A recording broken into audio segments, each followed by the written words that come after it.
Hey there! Today I'm going to show you how I made these really easy no-sew animal ears so you can too. Let's start with the supplies you will need. Faux fur, aluminum wire, 2mm craft foam, cardstock, a headband or two, hot glue, and lots of it, a craft knife and scissors, an electric razor, paint, I used acrylic, and a vacuum, which is probably the most important tool for this project today. And a dust mask, also super important. You'll see why later. You're going to start this project by combing the internet for inspiration and reference photos. Print some photos off to refer back to as you were working. Next, you're going to sketch out a pattern. Don't worry about how great your sketch looks. Just pick a set of animal ears that you really like and sketch that out on a piece of paper. These are your ears, so you make them the way you want them to look.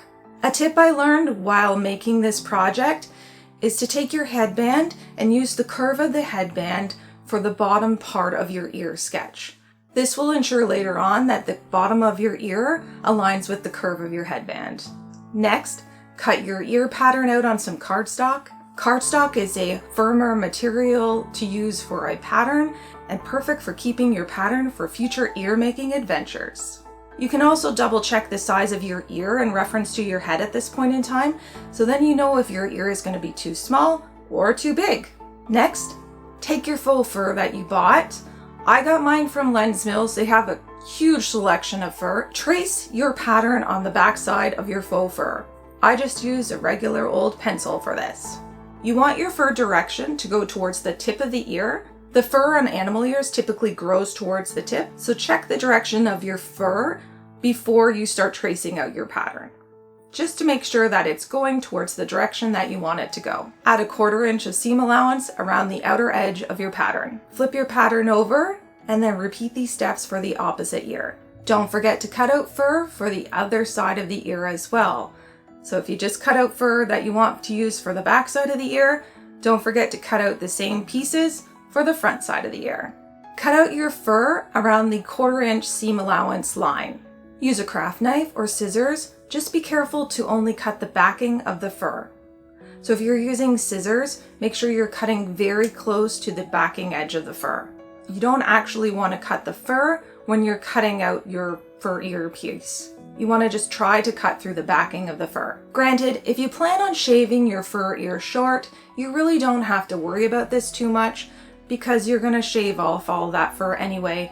So if you happen to cut some of the fur strands on the front, don't worry about it. It'll work out. I personally found that the scissors were a little bit easier to use to cut the fur out and probably more child-proof if you're doing this project with your little ones. Next, we're going to make an insert for the ears that's going to allow us to bend our ears and shape them any way we want. Trace and cut out your ear pattern on 2mm craft foam. You're going to need 2 pieces per ear. And don't worry about adding seam allowance to these pieces. Next, cut a piece of aluminum wire that's long enough to go around the edge of your foam ear pieces. Stay tuned for the end of the video where I will show you some alternative options for making these ears. And don't forget to subscribe for more Total Pamarchy, the craft channel with a little anarchy. Let's continue. Hydration. Next, you're going to mold the wire around the edge of the foam. Honestly, I can't remember the thickness of aluminum wire that I used. I purchased a variety pack from Amazon and I will link that down below, so if you want to pick up some for yourself, you can. And I will double check, and if I can find that out, I will put that someplace up here on the screen.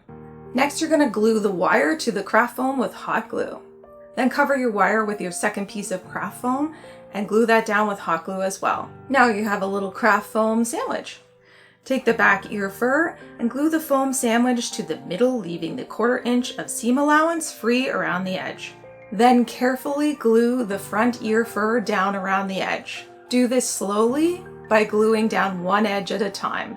Then you can make sure that your ear fur is in alignment. Your ear fur is in alignment. Then you can make sure that your back side of your ear fur lines up with your front side. Make sure you glue the front fur to the middle foam sandwich as well. Now comes the fun and extremely messy part.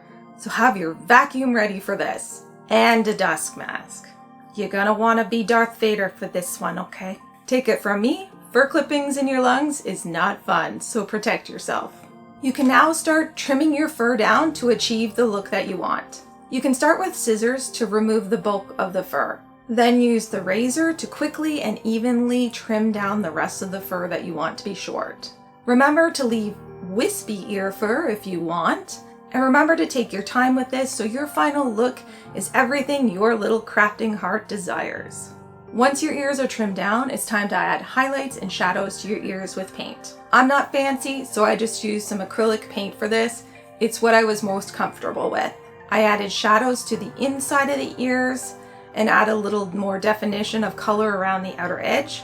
I also hid the seam a little bit by adding in some black paint around the seam edge of the ear. A toothbrush works wonders to brush the paint into the fur. Once your ears are completely dry, all you have left to do is glue your ears onto your headband. Okay, so I hadn't learned that little tip about patterning your ears to your headband that I told you when I made my first set of ears. So they didn't sit flush with the headband, and I had to sew the edges down to pull the sides against the headband more. Yeah, and the first time I glued them down, I glued them too close together at the top, so they resembled bunny ears more than the fox ear look I was going for. Then I had to cut the fur off the hot glue, destroying a headband in the process, and reattach them to a new headband. So don't worry if you mess up. It's okay. I give you permission. We can be crafting chaotic buddies together. Mwah. As promised, you made it this far in the video, so here's another couple of tips just for you. If you leave a longer length of wire poking out of the bottom of the ear, you can use that wire to then attach your ears to your headband. Just make sure that you tighten the wire down a lot or the ears will slip on the headband.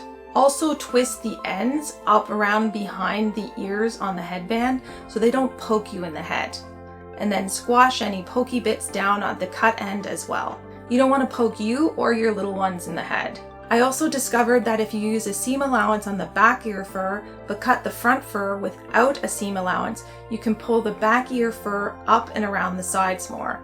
This worked great for hiding the seam lines. And just look how cute and fluffy these ones are. Stay tuned so you don't miss my next video where I make a tail to match these ears. If that video is out by the time you're watching this video, you can click on it here. Otherwise, the YouTube gods have chosen for you. Thanks for watching. My name is Pam, and this is Total Pamarchy, the craft channel with a little anarchy. Until next time, happy crafting!